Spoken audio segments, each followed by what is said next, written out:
right. Whenever all of my judges are ready? Perfect. Then I believe we can go ahead and get started.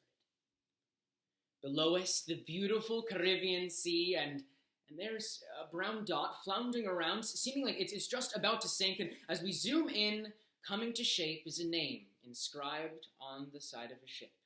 The name, the infamous HMS Nicaragua, and at the helm of this ship, a madman, Daniel Ortega, the captain, slave driver, and president of this ship, the Nicaraguan nation, pushes his crew forward with a whip in hand, driving them as slaves, pushing them forward, and quelling any protest to his cries. He's attempting to stay in control of the helm of this ship, despite all otherwise, but as the ship flounders and struggles, it remains to be seen whether or not this ship will sink, or mutiny will take place, or Daniel Ortega will continue to hold an iron fist over his nation. I've been asked today whether or not Daniel Ortega is following the path of Venezuela. To answer this question, we have to look to the course that has been charted in this ship, the HMS Nicaragua, and we'll explore this in 4 points. Firstly, taking a look at the captain's cabin and the captain's log. Secondly, seeing what's being said below the boards by all of the slaves that are driving this ship onward in what can be called galley talk. Third, and most importantly, we have to examine the charted course for Nicaragua. Where is Nicaragua headed? Is it parallel to Venezuela? And lastly, are there any lifeboats? In answering the first question, we turn to the captain's log. Firstly, who is this captain in the first place? Daniel Ortega is described by the International Crisis Group as the 76-year-old president of Nicaragua. He is the captain of this ship. He has held power for nearly longer than any other Nicaraguan president and has done so with an iron fist. He started as a young Marxist rebel and has held on to power in his socialist state nearly ever since.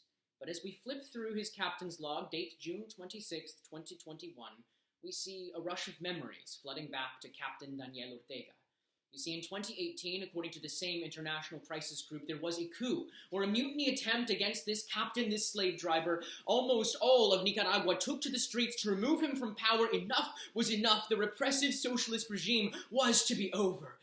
And Daniel Ortega, along with some of his oligarchs and military leaders, barricaded themselves within their captain's cabin, using everything to push against the door, and, well, managed to hold on to power just a bit longer. In the meanwhile, 300 souls were lost at sea. Hundreds of Nicaraguans died, and thousands were injured. As the International Crisis Group reported just a few days ago in June of 2021, evidence of this mutiny, this coup attempt, remains on every single street corner of Nicaragua.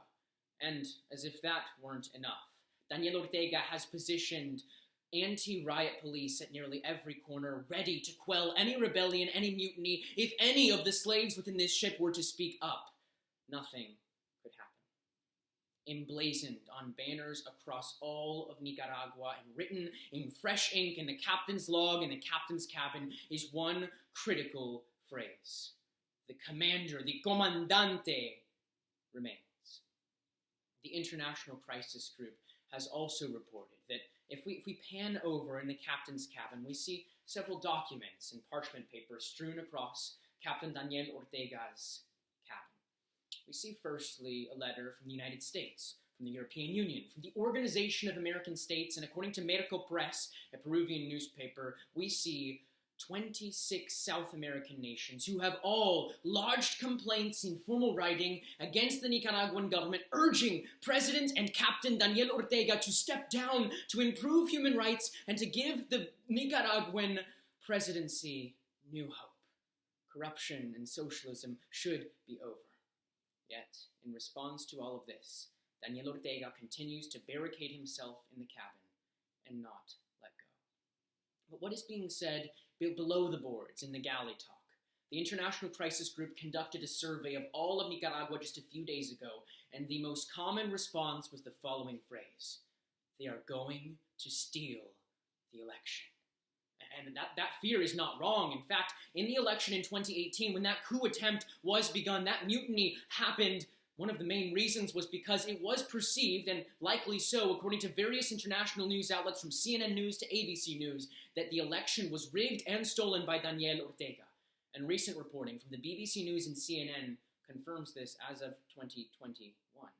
In fact, if any fear were to be had, Daniel Ortega has confirmed such fears by recently jailing every single opposition leader that would have run against him in the coming election. So what is the charted course? We've heard the different dialogues, but where is Nicaragua headed? Now, in comparing Nicaragua to Venezuela, we have to compare the two captains, the two drivers of these ships. Firstly, Daniel Ortega, and second, Nicolás Maduro, the president of Venezuela. We see three different things, a progressive path, you might say, of these two leaders. Firstly, a gained trust. They campaigned on the backs of their forefathers, attempting to look like normal men, running through the villages and presenting themselves as likable candidates that would fight for the everyday Nicaraguan and Venezuelan. They campaigned as socialist rebels, ready to stand up for the everyday man. But then something happened with both of them. From gained trust, they moved to imbibed power. As soon as they reached the captain's cabin, they discovered the rum drawer, and they became drunk on power. And they held it with all regard, not distributing wealth as they had promised, but holding on to power with an iron grasp, leading to the last step of this charted course, which is a tightened grip upon power. Both Nicolás Maduro and Daniel Ortega have held on to power like no others, killing all who might remain in their path, in what has been described by almost every single major news outlet as repressive and dictatorial. Now that leads us to the question, is there a lifeboat?